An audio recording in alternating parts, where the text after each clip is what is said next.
영화 판도라 팩트체크. 우리나라 원전 산업에 가장 큰 영향을 준 사건 중에 하나가 2016년 12월에 개봉된 영화 판도라입니다. 이 영화는 같은 해 9월에 발생한 경주 지진을 연상하게 하여 많은 사람들이 마치 우리나라 원전들이 지진이 나면 엄청난 사고로 이어질 것 같은 인상을 주었습니다. 하지만 이 영화가 얼마나 허구인지를 알아보겠습니다. 우선 영화의 전체적인 사고 시나리오가 실제 발생 가능한지에 대해 알아보겠습니다. 영화의 사고 시나리오는 아래와 같습니다. 규모 6.1의 지진 발생으로 원자로 냉각 개통 밸브 균열 발생. 밸브 균열 보수 작업 중 원자로 냉각제, 배관 파단. 경납 건물 내부로 방출된 수소 압력에 의해 경납 건물 폭발. 원자로 용기 수위 감소로 노심 완전 용융. 노심 냉각을 위해 경납 건물 상부로 소화수 해수 살포. 경납 건물 폭발로 사용 후 연료 저장조, 바닥 균열 발생. 사용 후 연료 저장조, 건물 입구를 봉쇄하고 수조를 폭파시켜 사용 후 연료 냉각. 팩트체크. 영화에서 보여주고 있는 사고 시나리오는 그야말로 영화에서나 가능한 가상의 시나리오에 불과합니다. 원자력 발전소는 실제 발생할 가능성이 거의 없는 매우 보수적인 사고, 즉 대형 냉각 재상 실사고와 지진, 그리고 소해 전원 상실이 동시에 발생하는 것을 가정하고 그때에도 발전소가 안전하게 정지 가능하도록 설계됩니다. 발전소의 모든 안전 관련 설비는 물리적, 전기적으로 최소 200% 내지 400%의 다중성과 다양성을 확보하고 있으므로 한 계열의 기기나 계통이 기능을 상실하더라도 발전소를 안전하게 정지할 수 있습니다. 운전 중에는 주기적으로 가동 중 검사 및 시험을 실시하여 설비의 작동 가능성과 성능을 항시 확인하고 있고, 만약의 경우 가동 중 검사 및 시험에서 특정 설비가 작동 불가능할 경우 발전소의 운전을 즉시 정지하도록 되어 있어 안전성에 대한 신뢰도가 매우 높으므로 영화와 같은 사고의 가능성이 없습니다. 지금부터는 영화에서 보여주는 사고 단계별 전개 내용에 대해 보다 상세하게 알아보겠습니다. 영화 내용 1. 규모 6.1의 지진 발생으로 원자로 냉각 개통 밸브 균열 발생. 영화에서는 규모 6.1의 지진이 발생하여 원자로 냉각 개통 57번 밸브의 균열이 발생합니다. 영화에서 전임 소장과 신임 소장의 대화 내용을 보면 지은 지 40년이 다 되어가는 노후 원전인데 설비 교체도 제대로 안 하고 2달 만에 급하게 계속 운전을 해서 균열이 발생했다고 합니다. 신고리 3, 4호기 이전의 국내 원전은 모두 0.2g의 지반 가속도를 가진 지진 발생 시에도 안전성 관련 계통이 정상적으로 작동 가능하도록 설계되어 있습니다. 또한 설계 기준 지진은 0.2g이지만 실제 안전성 관련 기기의 내진 성능은 원전 설계의 보수성으로 인해 0.4g 이상에서도 견딜 수 있게 설계되어 있습니다. 따라서 규모 6.1의 지진으로 인해 원자로 냉각 계통의 배관이나 밸브가 손상되지는 않습니다. 원전의 가동 중 설비 관리. 가동 중에 발전소 주요 기기 및 계통은 짧게는 매일, 길게는 분기에 한 번씩 주기적으로 상태를 점검하고 작동 가능성을 시험하도록 절차화되어 있습니다. 통상 18개월 주기로 수행하는 개회 개방 정비 기간 동안에는 발전소를 정지한 상태에서 모든 기기를 점검하고 문제가 있는 설비를 보수합니다. 또한 10년 주기로 주기적 안전성 평가를 수행하여 발전소의 안전성을 종합적으로 평가하여 필요시 설비 및 절차를 보완하도록 되어 있습니다. 주기적 안전성 평가는 결정론적 및 확률론적 안전성 분석을 포함하여 기기 검증, 병현 열화 등 총 14가지 항목에 대해 평가하도록 되어 있습니다. 따라서 발전소가 40년이 되었다고 해서 가정집 수도배관처럼 균열이 가거나 막히는 일은 없습니다. 원전의 계속운전 준비 및 허가 기간. 최초 인허가 신청 시 제시한 원전 수명이 만료되어 계속운전 허가를 받기 위해서는 앞에서 설명한 주기적 안전성 평가 항목 외에 계속운전 기간을 고려하여 주요 기기에 대한 수명 평가를 추가적으로 수행하여야 합니다. 실제 계속운전 준비 및 허가에는 5년 이상 소요됩니다. 따라서 영화에서 언급한 것처럼 설비의 상태나 문제점을 다 파악하지도 않고 2달 만에 보수하여 계속 운전을 허가한다는 것은 있을 수 없는 일입니다. 우리나라 원전은 이미 6.5 정도의 대지진이 일어나도 안전하도록 설계되어 있습니다. 더군다나 신고리 오일코기부터는 이보다도 강한 규모 7.0에도 끄떡없이 설계되었습니다. 뿐만 아니라 핵심 안전 설비는 8.0, 9.0 이상의 지진이 발생해도 안전하도록 충분한 여유를 갖고 설계했습니다. 또한 우리나라 원전은 지진으로부터 안전한 안반 위에 세워져 더욱 안전합니다. 2. 밸브 균열 보수 작업 중 원자로 냉각제, 배관 파단. 영화에서는 균열이 발생한 원자로 냉각계통 57번 밸브를 보수하기 위해 용접 작업을 시도합니다. 그런데 용접 작업 중 원자로 냉각계통 배관이 파단하고 고온의 물과 증기가 누출됩니다. 지진 발생 시 운전 절차. 모든 원자력 발전소는 운전 기준 지진 0.1g 이상의 지진이 발생하면 수동으로 원자로를 정지시키고 설계 기준 지진 0.2g 이상이 발생하면 자동으로 원자로를 정지하도록 되어 있습니다. 규모 6.1의 지진이 발생한 상황에서 제어봉을 낙하하여 원자로의 운전을 수동으로 정지할 경우 원자로 냉각계통의 압력과 온도는 급격히 낮아집니다. 또한 원자로 냉각계통 배관에 균열이 발생하더라도 원자로에 비상노심 냉각수를 주입할 경우 원자로를 안전한 상태로 충분히 냉각 가능합니다. 따라서 원자로 냉각계통 배관의 균열이 파단으로 이어지지는 않습니다. 즉 대형 냉각제 상실 사고가 발생하지 않습니다. 배관 균열 시 보수 작업. 원자로 냉각계통은 고온, 고압, 고방사능이므로 원자로를 안전한 상태로 정지하여 냉각수를 제거하지 않은 상태에서는 작은 균열이라 하더라도 보수는 사실상 불가능합니다. 그리고 원자력 발전소는 이러한 균열을 보수하지 않고도 원자로를 안전한 상태로 정지할 수 있도록 충분한 안전 설비를 갖추고 있으므로 영화에서와 같이 무리하게 보수를 시도할 필요가 없습니다. 3. 경납건물 내부로 방출된 수소압력에 의해 경납건물 폭발.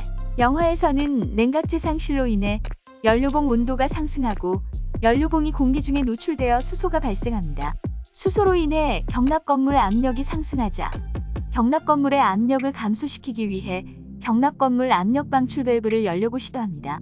하지만 밸브 고장으로 밸브가 열리지 않습니다.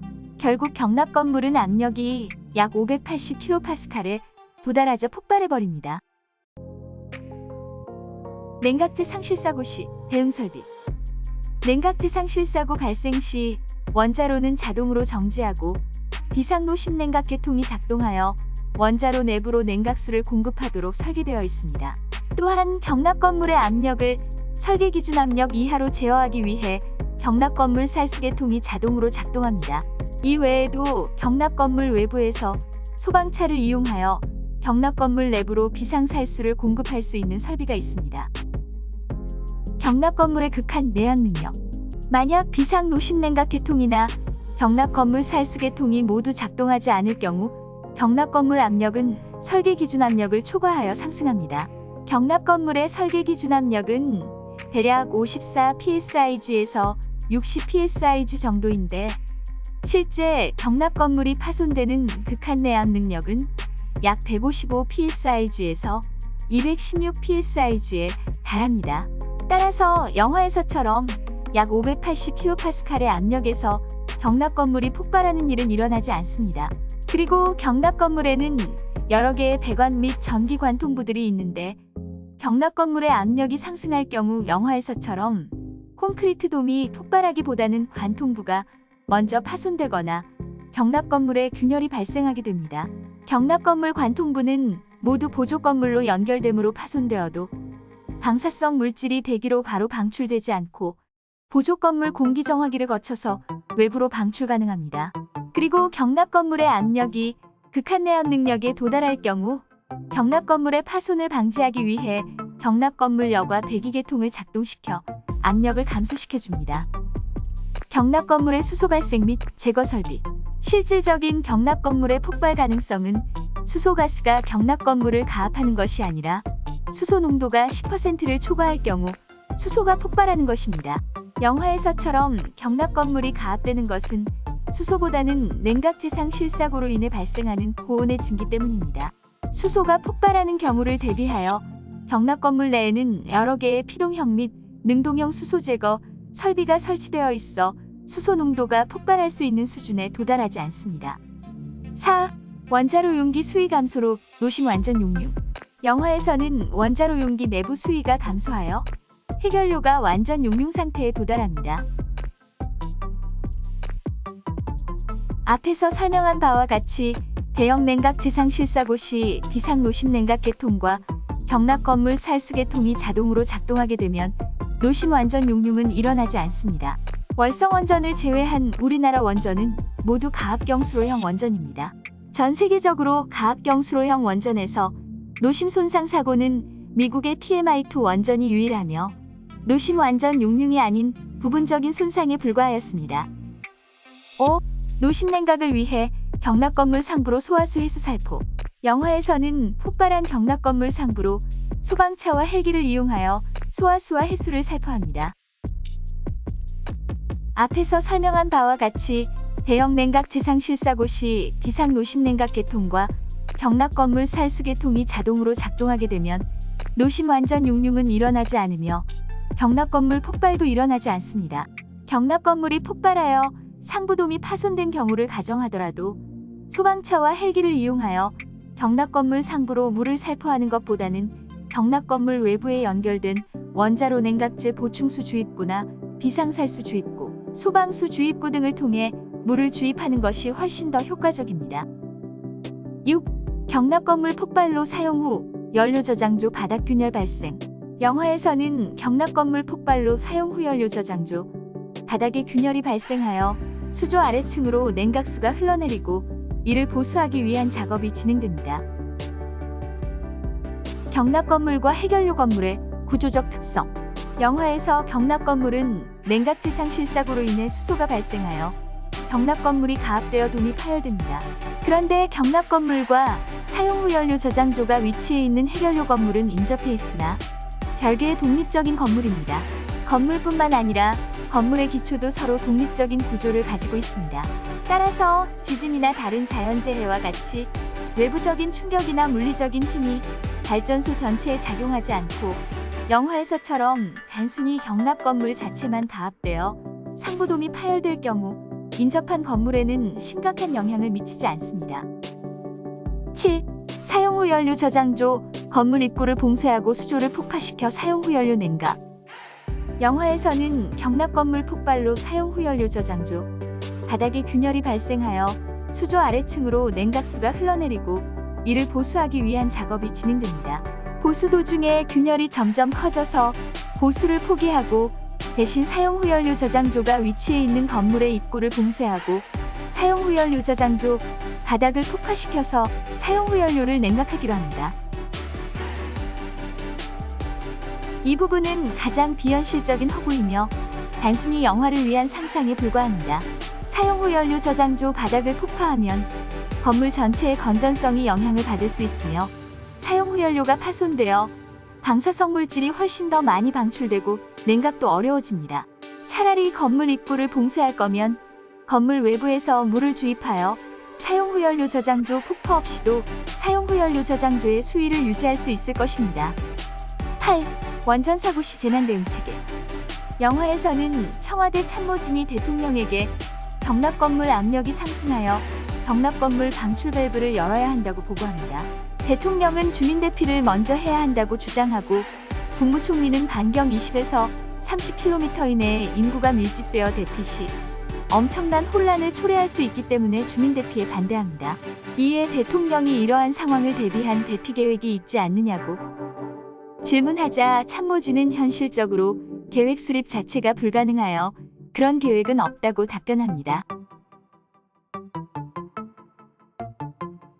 국가 차원의 위기관리 매뉴얼. 원전에서 이상 상태나 사고가 발생하면 사업자는 방사선비상 계획서에 따라 비상 대응을 하고 정부는 원전 안전 분야 위기관리 표준 매뉴얼에 따라 재난 대응을 하게 됩니다. 연합훈련과 합동훈련은 원자력 발전소를 운영하는 한국수력원자력과 중앙정부, 지방자치단체가 연계하여 실시합니다. 한국수력원자력의 자체훈련으로는 발전소별 연 1회 이상 실시하고 있는 전체훈련과 분기 1회 이상 실시하는 부분 훈련이 있습니다. 방사선 비상은 그 사태의 정도에 따라 백색 비상, 청색 비상, 적색 비상으로 구분하며 각각의 상황에 맞는 비상 조직과 장비가 동원되며 실제 사고 상황을 가정하여 방사능 방제 훈련이 진행됩니다. 백색 비상은 방사성 물질의 밀봉 상태 손상 또는 원자력 시설의 안전 상태 유지를 위한 전원 공급 기능에 손상이 발생하거나 발생할 우려가 있는 등의 사고로서 방사성 물질의 누출로 인한 방사선 영향이 원자력 시설 건물 내에 국한될 것으로 예상되는 비상 사태로 발전소 내 방사선 비상 조직이 가동됩니다.